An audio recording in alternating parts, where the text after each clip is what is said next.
Marami ang nagulat sa mga revelasyon ng Optimum star na si Claudine Barreto tungkol sa mga masasakit na karanasan na naranasan hindi lang niya, kundi pati na rin ang kanyang mga anak sa strange husband niyang si Raymart Santiago. Sa unang pagkakataon, bukas na edinitalya ni Claudine ang mga pinagdaanan at pinagdadaanan niya ngayon sa kanyang buhay sa YouTube show ni Luis Manzano na Luis Listens.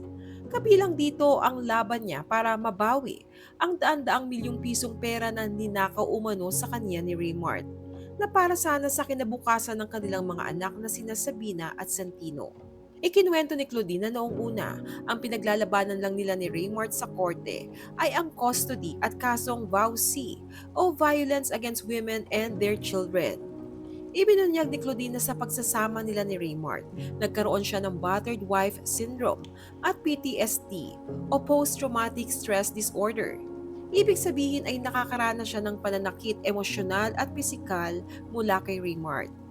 Ngunit ayon kay Claudine, hindi niya itinuloy ang kasong vowsy laban kay Raymart. Dahil una, nagmakaawa raw ito nang lumabas ang warrant of arrest para dito.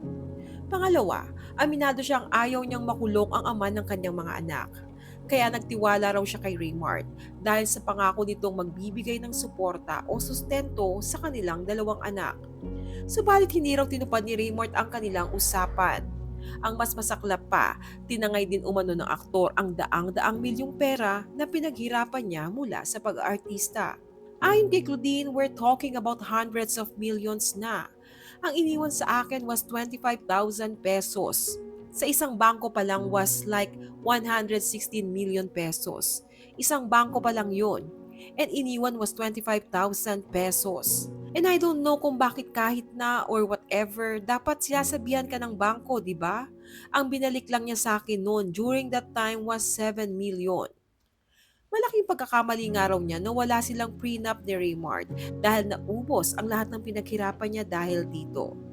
Samantala, ibinahagi ng Claudine na ongoing na ang annulment case nila ni Raymart. Ngunit bukod sa annulment, pinaglalabanan din umano nila ang custody sa kanilang mga anak. Dahil gusto rin umano ni Raymart makuha ang custody ng kanilang mga anak at maging angkinin ang bahay na ipinundar niya mula sa mga teleserye na ginawa niya noon. Ngunit nanindigan si Claudine na babawiin niya mula kay Raymart ang mga bagay na ninakaw nito sa kanya at sa kanyang mga anak. Claudine, but now na lumalaki yung mga anak ko, tas kukunin mo yung bahay namin, okay, magbavowsy na tayo. Kukunin ko na kung ano yung dapat sa akin. If I was weak before, ngayon para na akong leon. Do not touch my kids. You're not giving what's for my kids. You took away what's for my kids. So you have to give it back. Matatanda ang dalawang beses na ikinasal sina Claudine at Raymart. Una silang ikinasal sa isang civil rights noong 2004 at pangalawa sa isang church wedding noong 2006. Naiulat ang kanilang paghihiwalay noong 2013 at isa sa mga dahilan ay ang umano'y pisikal na pananakit ni Raymart. Sa ngayon, tahimik ang kampo ni Raymart hinggil sa mga paratang ni Claudine. Gayunpaman, alam ng marami na may bagong karelasyon na si Raymart na walang iba kundi ang TV actress na si Jody Santa Maria.